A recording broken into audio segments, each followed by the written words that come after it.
Welcome, Regents students, to the second video in our modern physics topic. Before we begin with the material, I just want to say this. The knowledge surrounding what we're going to learn today is hands down the most fascinating, the most profound, the most moving thing that I have learned in my entire life. And I've taken courses on philosophy, religion, music, art, literature, history, and nothing compares to what I learned in the topic for today, quantum physics. And I'm not even talking like this stuff is 10 times more fascinating or 100 times or 1,000 times. It's not even close. It doesn't compare. And why is that the case?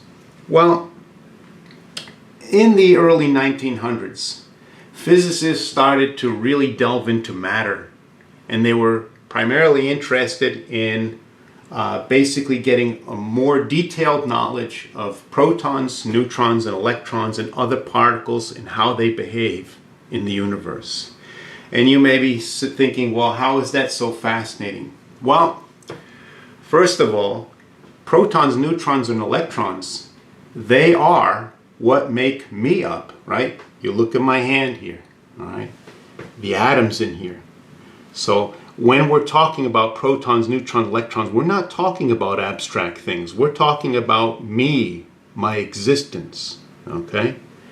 And as they gradually uncovered more and more things and got deeper into what truly an electron, proton, neutron, what they really are, the information, the concepts discovered were just shocking and fascinating.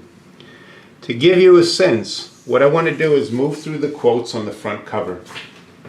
The first one was said by Niels Bohr. I just want to point out Bohr was the physicist that came up with the Bohr model of the atom. He won the Nobel Prize in 1922. So these quotes I'm reading, some of them are going to be pretty provocative. And I want to point out, these are not just like some crackpot people you're looking up on YouTube and they're spouting off theories about, aliens or whatever. No, these are the people that are recognized for true physics mastery, the geniuses of the 20th century. Niels Bohr, Nobel Prize, 1922, he said, "If quantum mechanics hasn't profoundly shocked you, you haven't understood it yet." So the word shock is something that's not just like, oh, kind of interesting. Shock is something that sort of hits you right to the core, right? And not just that, but profoundly shocked you.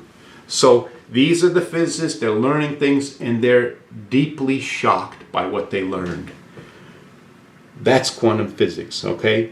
The next one, Werner Heisenberg. Again, Heisenberg, Nobel Prize winner, 1932. Again, this is not just some out there person throwing things out. He said this: "The atoms or elementary particles themselves are not real. They form a world of potentialities or possibilities rather than one of things or facts." Right there, he's saying the atoms, again, my flesh, my body is not real. The atom in my body forms a world of possibilities rather than one of things or facts. So how is my body a world of possibility and it's not real? Okay? Again, Nobel Prize winner. Okay? Next one.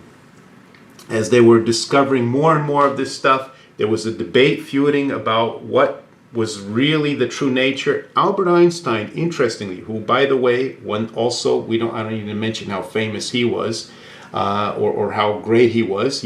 But he did also win a Nobel Prize in 1921. Albert Einstein was so shocked by what was being discovered that he had trouble believing it. And one of his objections was, he said, "This theory that you're coming up with, what you're saying cannot be true. because God does not play dice with the universe. So right there, he's even getting into what God is. And so that's the depth of this knowledge. It shocks you to the core and makes you start thinking about, well, what is reality? What is God? What's going on here? Albert Einstein could not accept it, and he said this. Turns out Albert Einstein was wrong about quantum physics. Quantum physics actually has been proven right, and Albert Einstein's skepticism proven wrong. But again, the great Einstein had trouble accepting these profoundly shocking things. Another one, Pascal Jordan. Actually, Jordan did not win the Nobel Prize, but actually Einstein nominated him twice for a Nobel Prize. One of the times he did not win the Nobel Prize, his co-author won the Nobel Prize, but unfortunately Jordan joined the Nazi Party, and so he did not get the Nobel Prize, from what I understand.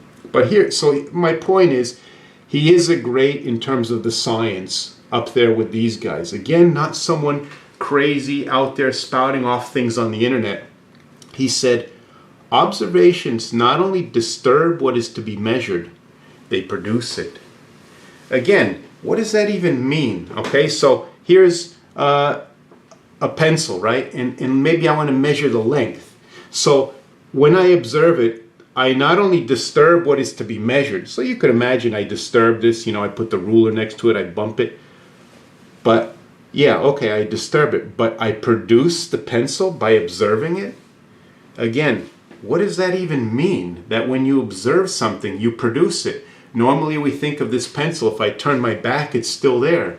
Well, what's he saying there? That when I look at it, I make it appear? All right. Well, that's all stuff going on in quantum physics. These kind of debates, these kinds of existential questions. Albert Einstein was so vexed by these things going on in the theories, he was trying to throw out objections like here. So here's another objection he stated to why he thought quantum physics was wrong. And again, Einstein was wrong. The theory is correct. He said, I cannot accept quantum mechanics because I like to think the moon is there even if I am not looking at it. So is that what quantum physics is saying, that the moon is not there when I don't look at it? Well, again, a shocking, profound theory. And this is the kinds of questions that the scientists were struggling with, okay, based on what they were discovering about these electrons, protons, and neutrons and other particles. Here's another one that's pretty stunning. Okay, this is Martin Rees. He's more of a modern physicist, but this is what he said about the universe itself. In the beginning, there were only probabilities. The universe, so again, probabilities like Heisenberg here, possibilities, probabilities, okay? The universe could only come into existence if someone observed it. It does not matter that the observers turned up several billion years later, us, right? The universe exists because we are aware of it. So see, these how could you not be fascinated by physics, equations, theories that are coming up with ideas like this, okay? One last one. You may have noticed I decided I'd join into the fun here, and I threw out my own little quote there. I'm not saying I'm as great as these guys, but hey, why not? It's my unit plan. I said, ghosts really do exist. They are called electrons, protons, and neutrons. Kind of like a tongue-in-cheek little statement there. But again, this is, if you study quantum physics, you get to start thinking about these things. Again, what is the stuff in my body? What am I? What are the possibilities and limitations of the matter in my body, of me? Okay? So as I mentioned in the first video, there are people who go and buy books on this in bookstores. Maybe, well, bookstores are all closed nowadays, but you could buy something off of Amazon. You go there, you Google, or you look up quantum physics, you'll find all kinds of books without heavy equations, but just about the philosophy and the concepts and the fascinating worldview that emerged from the early 1900s. By the way, proven by experiment after experiment. So like I said, the most fascinating things I've learned in my life were by studying quantum mechanics. So that brings us to the first thing for today. Particle waves. So first thing I want to just talk about is the classical, what we call the classical view of the electron. I put the electron, but it could be anything: proton, neutron, electron, other particles in the universe. There are other ones other than those. So the way we look, what the old traditional view, a particle it's always somewhere. Okay, so if we think about things violating things that I'm going to write here, basically we see that in movies about magic. Like, for example, in Harry Potter, Voldemort could be not existing because somehow he magically made his soul into a Horcrux, and then all of a sudden a little magic, some wands and a cauldron, and then all of a sudden, boom, Voldemort's there. But he existed before that only without actually being somewhere, because it's magic, right? Well, that's so particles as we understand them, they don't do that, right? We have to be somewhere if we're in existence, right? They also can't be in multiple places at one time, right? So again, this is why in Harry Potter it's magical when Hermione, I think in the second movie, is attending multiple classes at once with a time turner. So how did she, from 8 to 9 a.m., there are 4 classes. How did she attend all 4 of them? Magic, right? She can't be in one place, more than one place at one time. So this is, again, the classical understanding of a particle. It's like a physical thing, like, right? And it's solid, and it just has to be somewhere. It can't be in multiple places at one time. If it moves from point A to point B. It has to move continuously, right? So it has to go all throughout. To get here to here, at some point it has to be here. It can't teleport. Well, in Harry Potter you can. What is it called? Disapparating or something, where you disappear here and then you appear there. That's possible only in magic, right? In the real classical view of particles, they cannot do that. They have to move smoothly. And related, they can't pass through walls, right? Well, nearly headless Nick can, right, in Harry Potter. But a real person, a real thing, a particle, a proton, electron, in the classical view cannot go through walls. And I put that in quotes because we're talking about like submicroscopic walls. They also related, one electron can't pass through another, okay, in the classical view, just like a person can't, all right? Turns out all these things for electrons and protons and neutrons turned out to be false. Okay, so back in throughout, well, let me just say, so as physicists discovered these things were wrong, they came up with a new theory, and they thought of particles as being a wave. Okay, so here's, instead of an electron being a solid object, a physical thing like this, that's always in a particular place, it's actually a wave with crests and troughs that moves. So we don't have a solid thing moving, we have a wave moving. And all the limitations on the left are transcended. So it doesn't always have to be somewhere. It can be in multiple places at one time. It can even be in 2 places at once and interact with itself.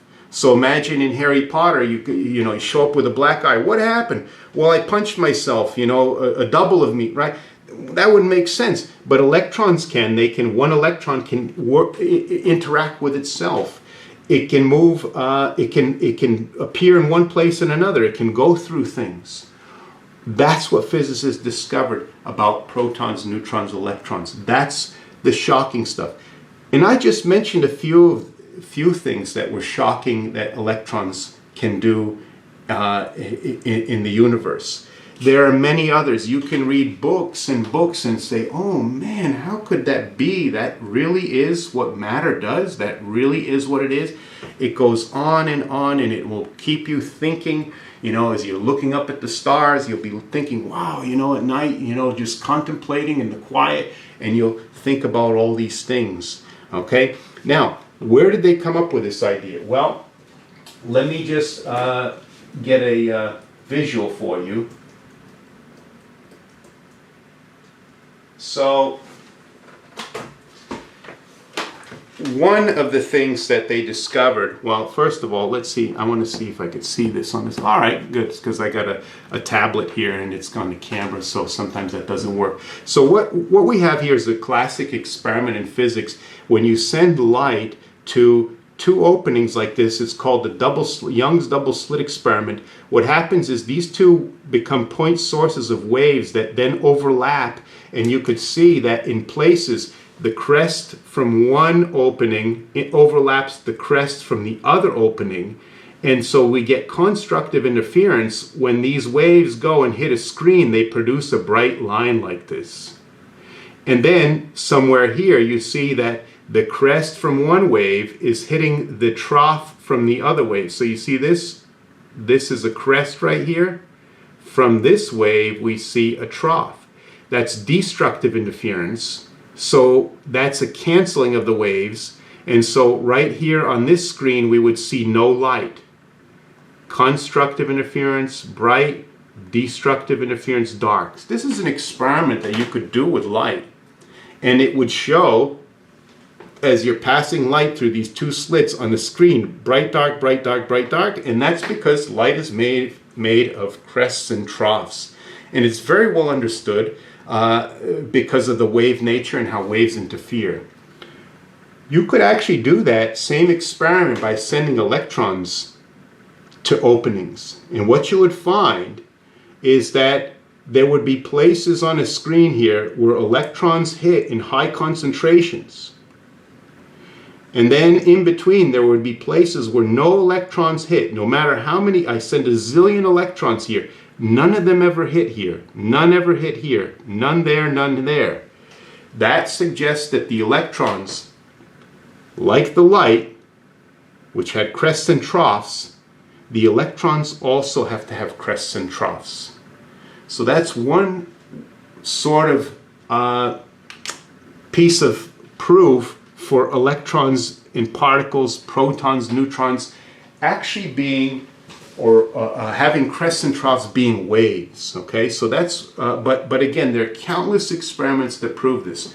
Now waves, they have wavelength, right? So the first physicist to sort of come up with an expression for the wavelength of a wave, of these electron waves or proton waves, was de Broglie. And he came up with this expression. Lambda is Planck's constant, which again is on the front cover of our reference table.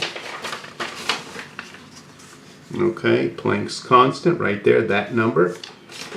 Over the momentum, which for an electron is mv. M being the mass of an electron or proton or whatever particle is moving. And again, you might have to look up the mass of the electron in the reference table, proton, neutron, to get this wavelength. But that's the wavelength. But as you know, waves also have amplitude and frequency. So what I'm going to do is move on to the next part, and I want to just say, don't get intimidated by what you're about to see. It's going to look pretty crazy, a big equation. And I'll just say it's not on the test. It's not in the Regents curriculum. I'm putting it in to sort of round out the stuff we're learning, just as a supplemental thing. If you don't want to write it down, that's fine. You could skip over the writing of this equation. But there was another physicist who expanded on de Broglie's work, Erwin Schrödinger, okay? And he came out with this expression right here. This is called a differential equation in 3 dimensions. This is a special kind of calculus operator. It's a derivative in 3 dimensions. So you don't need to know what that is. You don't need to know, like this equation, how to use it. I'm just putting it in here to show you that the wave function is here, here, and here in 3 places in the equation. And let's see. I forgot to highlight this. But if I meant to highlight this. Okay, so there, there, and there. So what you do is you use some pretty high-powered math, stuff that you would learn maybe even in graduate school, or if you took undergrad physics, you would learn how to solve something like this, and you get a function, a wave function. This is the symbol for it. Just like for momentum we use P, for position we use X. This is the symbol for what the wave function is. It's a function. And that is what the electron is. It's this wave function. It's not a solid mass. It moves through space as a wave function. And first of all, this phi has amplitude, wavelength, and frequency. So this is a more complete way to find the wave than this. And all of these vary with time, the amplitude, wavelength, and frequency. It's complex.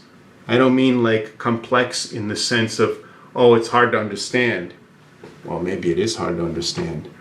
But what I mean in the mathematical sense is complex is something that's not real. It's literally imaginary. As you can see, there's I here, and you may remember from math, I is the square root of -1. It's an imaginary number. The wave function, which is what the electron is as it goes through space, it's literally imaginary. Okay, that's what an electron, proton, neutron, they're literally imaginary things. Okay. What does the wave function tell us? Once you figure out what it is through high-powered calculations and you get something that has cosine, sine, whatever it is, maybe e to the negative, you know, the exponential, you can have all those things. It tells you the amplitude, and it tells you the probability of finding a particle somewhere. Probability of finding a particle somewhere is proportional to the amplitude squared of the wave function in that region. So that's how it helps us to determine the location of where the electron actually is. Now, I can't go into all the fascinating things about the theory. It's just, this is all I want to concentrate on because I don't want to go on and on. Again, we don't have time for that. That's for you if you want to read those books. Again, and if you buy those books on quantum physics, they don't get into solving this. They go into more the concepts here. So don't be intimidated if you want to read more about quantum physics. So I want to just do a quick little example to show you how this wave nature of an electron changes our understanding of how the electron moves in a certain region for a very simple situation of an electron trapped in a box. So the classical view, again, the old way of thinking about matter as solid objects that just move around. If an electron is in a box like this, it's going to be bouncing back and forth. And if at any moment you look in the box and you look for where the electron is, you might find it right here as it's heading toward the wall. Later you look and maybe you find it's just about ready to hit the wall. It's there, and you snap a picture of it. Later you randomly snap a picture of it and it's over here. In other words, it'll randomly be anywhere if you snap a picture because it's just bouncing back and forth smoothly. But that's not what an electron is. It is not a solid thing bouncing between walls. It's a wave bouncing between walls. And we studied waves that get trapped in a region when we looked at standing waves in the wave unit. Remember when I shook a spring and then I made waves with the first harmonic, the second harmonic, the third harmonic? The same thing happens with this electron wave going back and forth. In the lowest possible case, it will be just one crest or one trough like this. Okay, and what that means is that the probability of finding the electron is greatest where the amplitude squared is the greatest. That means if you look at the box and snap a picture, you're very likely to find it somewhere in this region because that's where the amplitude squared is the greatest. However, here, notice the amplitude of the wave is always 0 at the end. So really what the electron really does is it is never at these two walls. You could snap a million times photograph and you will never see the electron here and here because the amplitude squared of the wave function is 0. So that's kind of strange that if you were to snap a picture, you would never ever see the electron actually hitting the walls. It never does. It's always in this region. If you give it a little higher energy, then we have the second harmonic. We have the wave function. And again, I'm just drawing it in a simplified manner. It's really a complex thing with the square root of negative 1 in it. But when you square the amplitude, you would find that the probability of finding it would be greatest here and here. But here, since the amplitude is 0 and here 0, that means the probability of finding the electron in these regions is 0 at these points. In other words, snap a zillion pictures, you will never find the electron in the middle for this amount of kinetic energy bouncing back and forth. And that's bizarre that an electron will never ever be here, but it'll be here or here. Even higher energy and you would find the electron can never ever be here. You would never find it in these points, but you would find it sometimes here, sometimes there, sometimes there.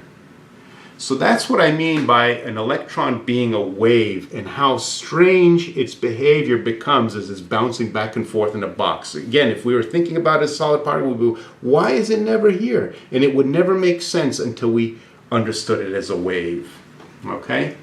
Again, this isn't the most fascinating thing about quantum physics, but it's something that I just wanted to sort of put some meat on the ideas in the previous situation. What does this mean that the probability of finding a particle somewhere is proportionally amplitude squared of the wave function in the region? This is what it means, okay, in that one simple case of an electron trapped in a box.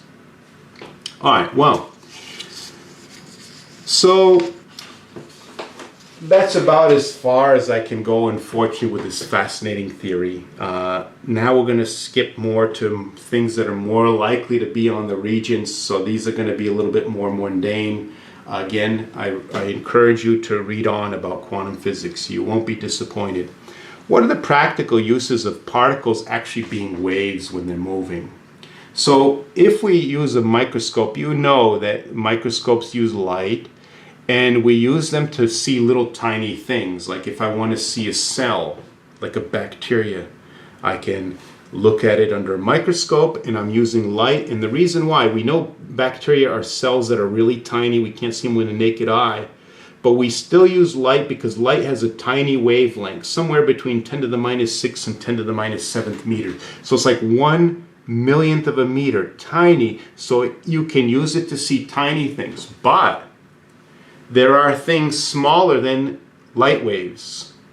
Like, for example, you cannot see a virus because the virus is too small, so much smaller than a light wave that you cannot see the shape of it with a light wave. You can't see atoms with light microscopes because atoms are smaller than the wavelength of light. So instead, you've heard of an electron microscope. It works because an electron is like light. It's a wave just like light with crests and troughs. The wavelength from de Broglie's expression can be found here. You see, the faster you go, the smaller the wavelength. So we can make the wavelength as small as we want, whereas light's limited to this. And so lambda can be smaller. We can use it to see viruses or even atoms. Okay?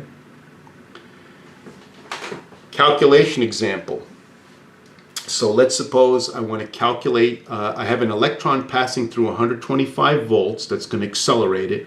I want to determine the kinetic energy, the speed, and the wavelength of that electron. Okay. And by the way, I could have done a proton too. Again, I just want to remind you, protons also have waves associated with them. So I start with this expression for the relationship between voltage and work. That is on the reference table in the electricity section. So here I've got where is it? Voltage is work over charge. So that's what I've got, voltage, work over charge. And remember, work is in joules, but I could put in any kind of joule quantity here. I could put in potential energy or kinetic energy. So I could, instead of work over Q, I have kinetic energy over Q. So to get the kinetic, I'm going to multiply the Q to the other side, and the kinetic energy will be Q times V, right? That's what that is. So what is the Q of an electron? Well, I find that again on the front cover of the reference table. A reminder from earlier in the year, it's not listed as the charge on an electron, it's listed as one elementary charge. Symbol lowercase e, 1.6 10 to the minus 19.